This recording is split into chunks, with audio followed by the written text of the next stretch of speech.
using Ashwin's model, there's 3 different baskets that come out from that. There's a security basket. Anything that I invest, whatever I invest in, I have to have those assets that are just for my security. Those things that I know I will not lose my money, because if I need to access that money because an emergency has happened for me or for someone else who's close to me, or because life happens, then it's there. Then there's life enhancing, and then there's aspirational. So let me go through them, and then we'll look at examples of investments. So let's start with the security basket. So security basket just basically means I'm protecting myself from my personal risk. Because life happens, right? And a lot of times when we're investing, we don't think about personal risk. We think about market risk. The interest rates could come down, inflation could go up, exchange rates could do this. We think about market risk, but hardly do we think about personal risk. So what are those personal risks that you need to think about? And so it's things like, I might be, what is it called when you retire early?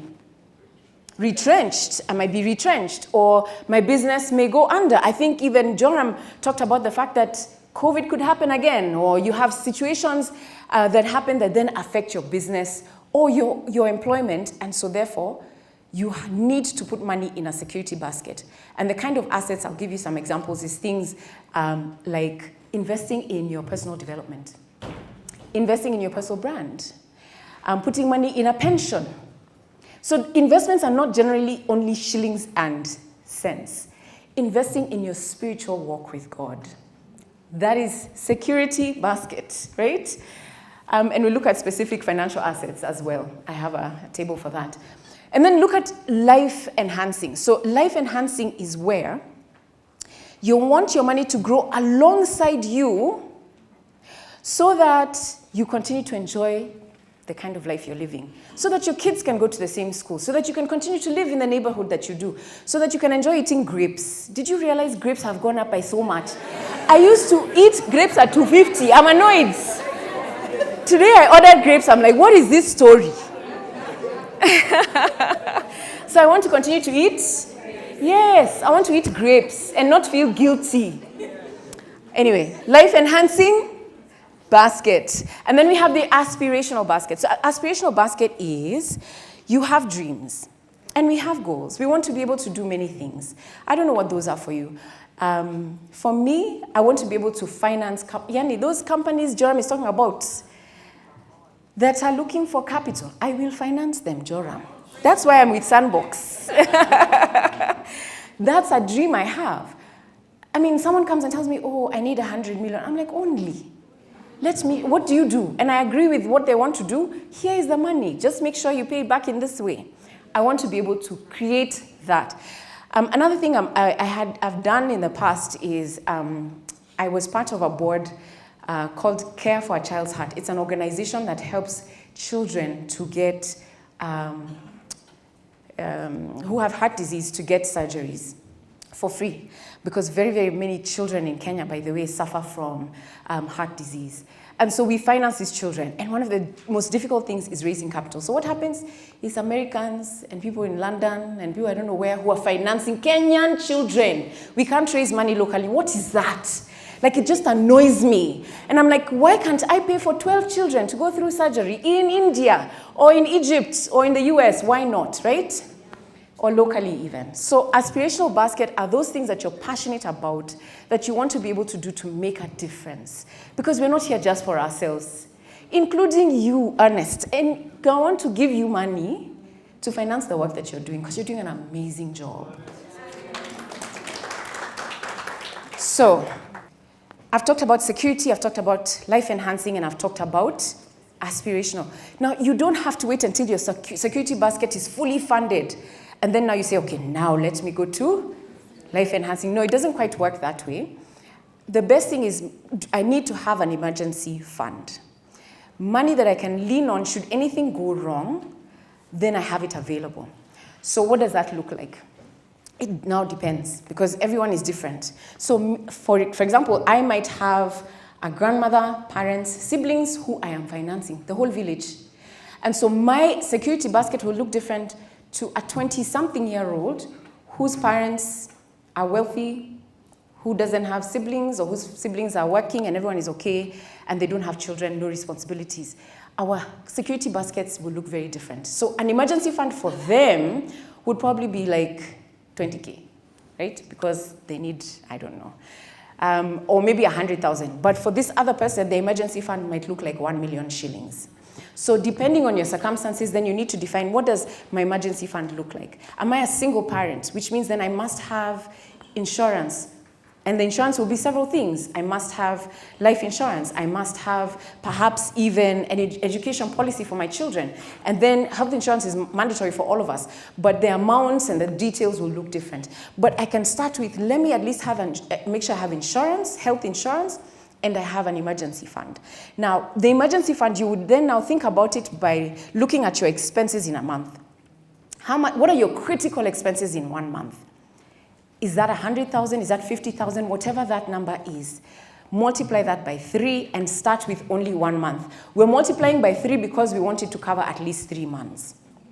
But just start with 1 month and work towards 1 month. And so as you get an income, some of that money, maybe 5%, can go towards your emergency fund, and then the rest that you're investing goes to your investments, but build your emergency fund.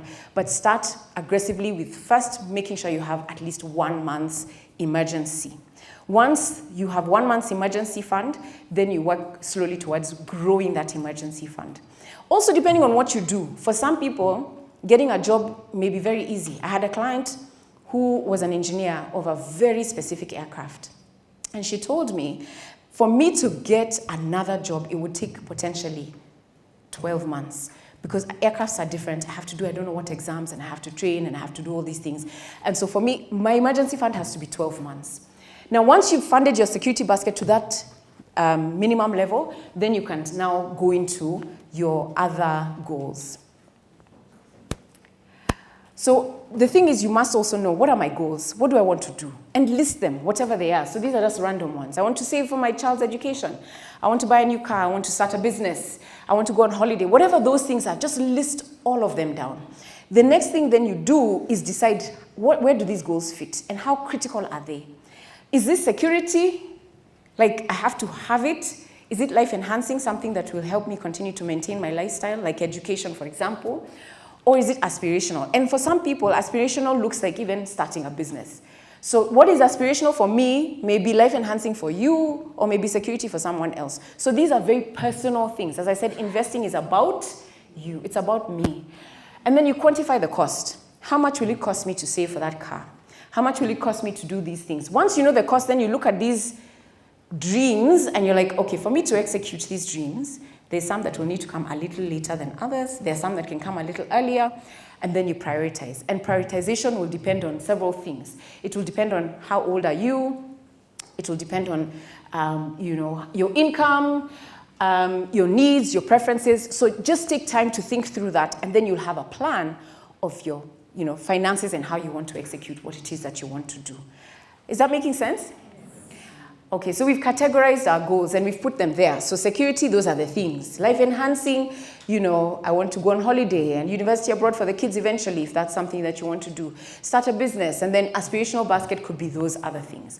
So let's look at, where do all these assets fall? Where do all these assets fall? So I just want to first talk about investment options for a second. Anyone played Cash Flow? Robert Kiyosaki, the game? Anyone?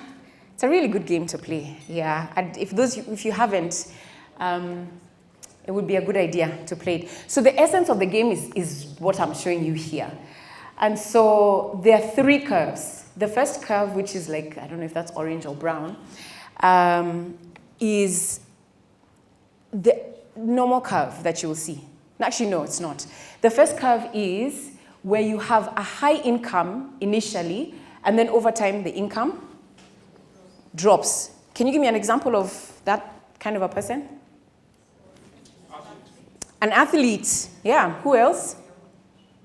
Musicians. Models. Influencers. That is so true. But I think influencers can sometimes do this. There might be another, but yeah, even musicians. But this is very true. So it's high income, there's this fad, you're strong, even inheritance. even inheritance. You can get an inheritance and then... So you'll find that for these guys, if you don't invest your money, by the time you have nothing to hand over to your children. And in fact, you might be begging by the time you're 90, if you're still alive. Then you've got the second curve, which is the typical curve. So at 25, you get a job, you get more experience, you get a certification, your income goes up, plateaus for a while, you retire, and then you spend the money that you have been earning and saving, and then you leave almost nothing for your children. That's the typical, in fact, 80% of Kenyans are there. That in retirement, they're actually asking their children for help and their family to pay their medical bills because they finished their money. The third curve is the curve all of us in this room are going to have.